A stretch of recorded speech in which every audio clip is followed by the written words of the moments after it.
महाभारत के सबसे प्रमुख पात्रों में से एक कर्ण अपनी वीरता, उदारता और त्रासदीपूर्ण जीवन के लिए प्रसिद्ध है। कर्ण का विवाह एक महत्वपूर्ण पहलू है जो उनकी व्यक्तिगत जीवन यात्रा को अधिक विस्तार से समझने में मदद करता है। कर्ण का जन्म कुंती से हुआ था, जो पांडवों की माता थी। हालांकि उनका पालन पोषण एक सारथी अधिरथ और उनकी पत्नी राधा द्वारा किया गया था, इसलिए उन्हें सूतपुत्र कहा जाता था, जिसका अर्थ था कि वे सामाजिक रूप से निम्न जाति से संबंधित थे।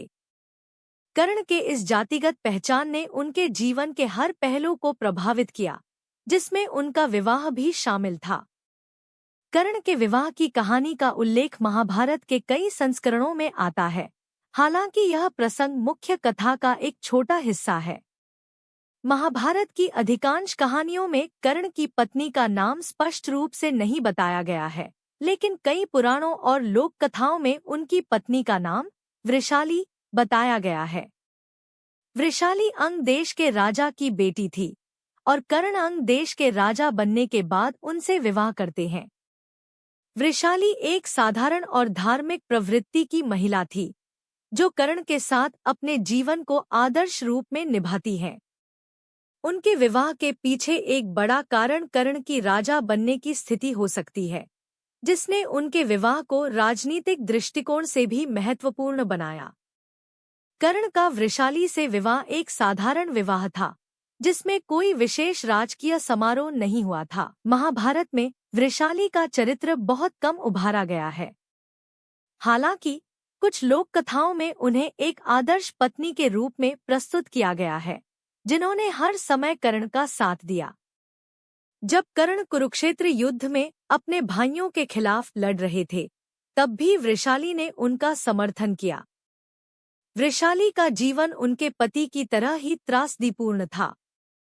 जब कर्ण की मृत्यु हुई, तब वृषाली ने भी आत्मदाह कर लिया, जो उनके प्रति उनकी अत्यधिक भक्ति और प्रेम को दर्शाता है। कुछ ग्रंथों और कथाओं में कर्ण की दूसरी पत्नी के रूप में सुप्रिया का उल्लेख किया गया है। सुप्रिया दुर्योधन की पत्नी भानुमति की सहेली थी। ऐसा कहा जाता है कि दुर्योधन और कर्ण के बीच की गहरी मित्रता के कारण दुर्योधन ने सुप्रिया से कर्ण का विवाह करवाया था। सुप्रिया का चरित्र भी वृषाली की तरह कम उभारा गया है, लेकिन यह बात साफ है कि कर्ण का विवाह उनके जीवन का एक महत्वपूर्ण हिस्सा था। कर्ण का विवाह उनके जीवन के सामाजिक और राजनीतिक दोनों पहलुओं को प्रभावित करता है। कर्ण, जो कि एक सूतपुत्र थे, ने एक क्षत्रिय महिला से विवाह किया, जो उनके सामाजिक उत्थान का प्रतीक था। यह विवाह कर्ण को समाज में एक महत्वपूर्ण स्थान दिलाने में मददगार साबित हुआ। इसके अलावा कर्ण का विवाह महाभारत की राजनीतिक जटिलताओं में भी एक भूमिका निभाता है। कर्ण, जो दुर्योधन का मित्र था, उसके विवाह ने दुर्योधन और कर्ण के बीच की मित्रता को और भी अधिक मजबूत किया। यह मित्रता महाभारत के युद्ध में एक महत्वपूर्ण भूमिका निभाती है, क्योंकि कर्ण ने अपने मित्र दुर्योधन का समर्थन किया और अंततः अपने भाइयों पांडवों के खिलाफ युद्ध किया। महाभारत की कथा में एक अन्य महत्वपूर्ण प्रसंग है कर्ण और द्रौपदी के बीच का संबंध। द्रौपदी के स्वयंवर में कर्ण ने भी भाग लिया था, लेकिन जब द्रौपदी ने उन्हें सूतपुत्र कहकर उनका अपमान किया, तो कर्ण ने उस स्वयंवर में भाग नहीं लिया। यह प्रसंग कर्ण के विवाह के संदर्भ में महत्वपूर्ण है, क्योंकि इससे पता चलता है कि कर्ण की सामाजिक स्थिति उनके वैवाहिक जीवन और उनके संबंधों पर भी प्रभाव डालती थी। अगर द्रौपदी ने कर्ण का अपमान न किया होता और कर्ण ने स्वयंवर में भाग लिया होता, तो संभवतः कर्ण का विवाह द्रौपदी से हो सकता था। यह महाभारत की कथा की दिशा को पूरी तरह से बदल सकता था। लेकिन द्रौपदी द्वारा किए गए इस अपमान ने कर्ण के जीवन को और भी अधिक जटिल बना दिया और उनकी पीड़ा को बढ़ा दिया। कर्ण और वृषाली से कई संतानें थीं, जिनमें से एक का नाम वृषसेन था। महाभारत के युद्ध में कर्ण के पुत्रों ने भी महत्वपूर्ण भूमिका निभाई।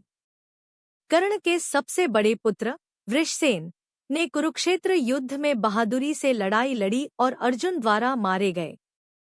कर्ण के अन्य पुत्रों के बारे में भी महाभारत में संक्षेप में उल्लेख मिलता है, लेकिन उनकी भूमिका उतनी महत्वपूर्ण नहीं रही। कर्ण का विवाह और उनके पारिवारिक जीवन में त्रासदीपूर्ण घटनाओं की भरमार थी। उनके विवाह के बावजूद उनका जीवन हमेशा संघर्षों और चुनौतियों से भरा रहा। उनकी सामाजिक स्थिति, उनके जन्म की सच्चाई और उनके मित्रों और परिवार के साथ संबंधों ने उनके जीवन को और अधिक जटिल बना दिया। कर्ण ने अपने जीवन में जो भी निर्णय लिए, उनमें से कई उनके वैवाहिक जीवन पर भी प्रभाव डालते थे। महाभारत के युद्ध में कर्ण की मृत्यु के बाद उनकी पत्नी वृषाली का आत्मदाह करना इस बात का प्रतीक है कि उनका जीवन कितना दुखद और पीड़ापूर्ण था। यह घटना महाभारत के सबसे दर्दनाक प्रसंगों में से एक है, जो कर्ण के जीवन की त्रासदी को और अधिक गहरा बना देती है। कर्ण का विवाह महाभारत की कथा में एक महत्वपूर्ण भूमिका निभाता है, जो उनके जीवन की जटिलताओं और त्रासदियों को और अधिक स्पष्ट करता है। उनका विवाह न केवल व्यक्तिगत दृष्टिकोण से महत्वपूर्ण था, बल्कि सामाजिक और राजनीतिक दृष्टिकोण से भी बहुत महत्वपूर्ण था। कर्ण का वैवाहिक जीवन उनके जीवन के बाकी हिस्सों की तरह ही संघर्षों और त्रासदियों से भरा रहा। उनका विवाह महाभारत की कथा का एक ऐसा पहलू है, जिसे समझने से हमें कर्ण के व्यक्तित्व को और अधिक गहराई से जानने का अवसर मिलता है।